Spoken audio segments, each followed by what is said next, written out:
Hey everyone, I want to introduce somebody who's become my best friend. This is Jose Ramirez, and he's my tax advisor. Now you're probably wondering why he's become my best friend, and let me tell you a little story about Daniel and the trouble he got into with the IRS. I had zero tax plan, which caused me to pay a ton of taxes at the end of the year that I was not ready for. Happened a couple years, and I got behind. Got into a big mess with the IRS, was paying some stupid monthly payment to them, falling behind again. I got with Jose, who got me set up on a tax plan, which not only saves me a ton of money on an annual basis, makes me a W-2 employee, but also Jose was able to negotiate with the IRS and reduce my taxes that were passed to by, I want to say 80%. And I'm not joking, guys. I won't share with the numbers with you, but it is 80%. And I am now going to be able to buy my second home, which I am thankful for. So is my wife. So Jose, I can't tell you how thankful I am. And I wanted to do this video so everyone who's ever been thinking about making a change as a business owner to spending the money to have a tax advisor, you're worth your weight in gold, Jose. I don't know how much you weigh, but it's worth more than that in gold. So thank you, man. Why don't you tell people a little bit about some of the plans that you've helped me with? Because I'm sure you know the lingo and what it is a little bit better. All I know is I'm saving a lot of money. Thanks for having me. We started out with tax planning first. So we did some tax planning, implemented a couple of tax strategies like cost segregation on your rental, or rentals, right? Correct. And we reduced the taxes at first. We tried to reduce it as much as we could. But the other issue, when you fall behind, we just did an offer and compromise, which helped you reduce that tax by 80%, like you said. And it was a significant tax savings, right? I know you were over the moon with that. Over the moon. And it was a hard job. I will say that we had to go back and forth a lot of times. You had to engage with the IRS a lot of different occasions, so thank you.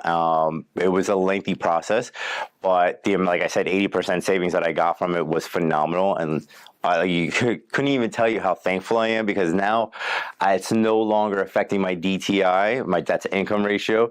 So now I'm able to buy my second home and actually buy hopefully a house with a pool. And I wouldn't have been able to do these things if it wasn't for you, Jose. So thank you very much.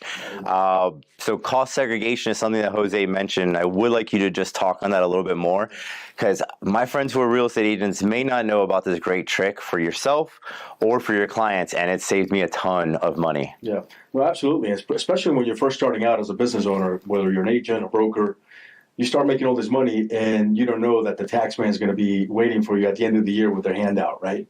So you want to do some planning around that. It's never a good idea to wait till the year is over to start tax planning. If you're making money this year, plan the year that you're in. If you're in real estate, especially if you're in real estate, there's tremendous opportunity in terms of tax strategies. Potentially, you qualify for the real estate professional status, and if you do, there are many benefits to accumulating rental properties. The rental properties will produce losses on paper because of depreciation.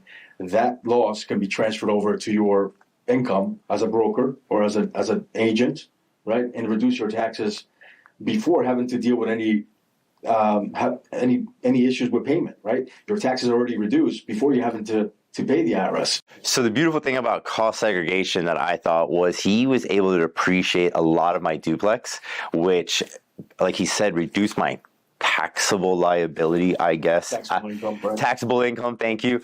And by that, I was not only in a lower tax bracket, but I ended up having to pay a lot less before the taxes were due, which means I had to stroke a lot less of a check at the end of the year, which, as we all know, hurts a little bit less when you have to pay the tax man. So yeah. Thank you, Jose. I really appreciate everything that you've done. So Jose, what are some of the biggest mistakes you see small business owners and probably more real estate agents make that you can maybe give some of the viewers a little tips on avoiding them? Yeah, no, that's a great question. So, we do a lot of educational webinars and events, and we talk about different pitfalls, right? Different areas where people can help themselves.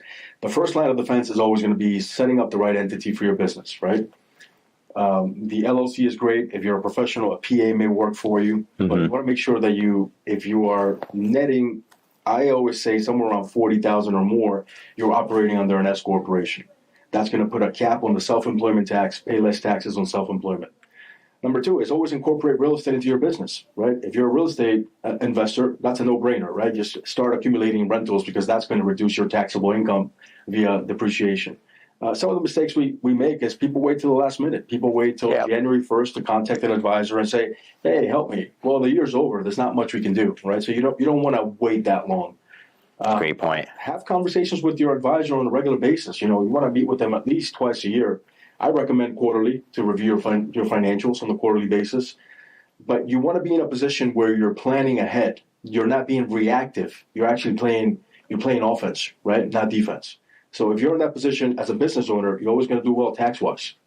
That's a great point, Jose. And I think that's where a lot of people make a mistake. You're having such a great year, and before you know it, it's January 1st, and you're like, I didn't do anything to plan for all the great money that I made this year.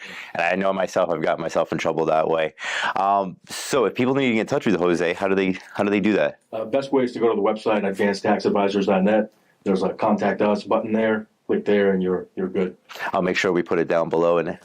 Excellent. Awesome. And guys, thank you for joining our YouTube channel. Make sure you subscribe and smash that like button so you can see more of our videos when they come out. Thinking about making a change in your business and hiring a tax advisor, one, you should hire Jose Ramirez with Advanced Tax Advisors because they do a great job, and it's going to make a difference in not only the